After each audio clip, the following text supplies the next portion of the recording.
Hello student, third video के साथ मैं शिल्पी दीदी जी उपस्थित हूँ। पार्ट 4 इतिहास के चैप्टर को पढ़ेंगे। वैदिक संस्कृति और ताम्रपाषाण युग की बस्तियों का ये टॉपिक ना इसके आगे हमने सारे टॉपिक आपको पढ़ा दिए हैं। ये ताम्रपाषाण युग की टॉपिक को पढ़ेंगे, जिसका पीरियड है 3500 ईस्वी पूर्व से 2000 ईस्वी पूर्व तक। इस पीरियड में देखिए, नवपाषाण युग के अंत तक आते आते मनुष्य जो था पत्थर के साथ तांबे और औजार का प्रयोग करने लगा था, इसलिए इसे ताम्रपाषाण युग कहा जाता है। ठीक है। अब इस युग में तांबे के द्वारा मनुष्य खोज की वो सबसे पहले धातु थी तांबे।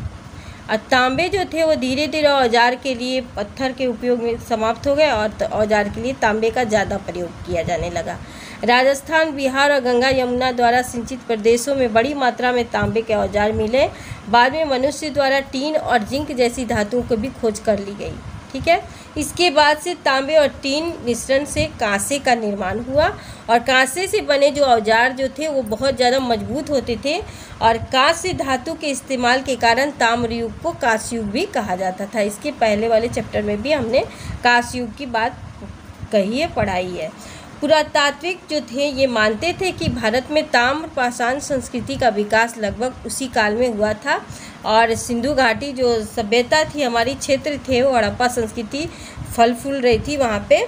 लेकिन इस संबंध में कई खोजों से ये पता चला कि हड़प्पा संस्कृति ताम्रपाषाण संस्कृति की तुलना में काफ़ी उन्नत थी। हड़प्पा संस्कृति जो थी वो नगरीय थी, जबकि ताम्र संस्कृति जो थी वो विकास उसका गाँव से ही हुआ। हड़प्पा संस्कृति में तांबे और टीन के मिश्रण नहीं जानते थे वो लोग। इनाम गांव और ताम्रपाषाण युग की बस्तियों के बारे में पढ़ेंगे।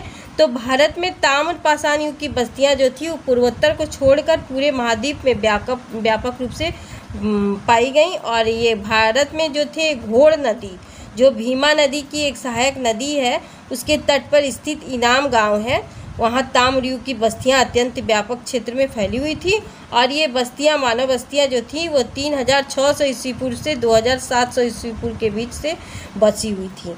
इनाम गांव के घर के बारे में आते हैं तो इनाम गांव का घर जो था वो मिट्टी का बना हुआ रहता था और इसमें 140 आयताकार मकान मिले और इसमें सबसे अधिक घरों में 2 कमरे, 1 या 2 कमरे होते थे। इसमें एक अन्न भंडार भी मिला और गांव का मुखिया जो था किसानों के कर के रूप में प्राप्त कर अनाज को एकत्रित करके उसमें रखता था अन्न भंडार में।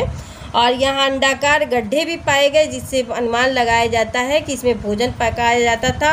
और चारों ओर से दीवारों से ये छोटे छोटे ढांचों में बहुत सारे हमको वहाँ गड्ढे मिले। ठीक है। अब ये हमारे टॉपिक तीनों आज हमने डील किए। नेक्स्ट वीडियो के साथ फिर उपस्थित होंगी। धन्यवाद।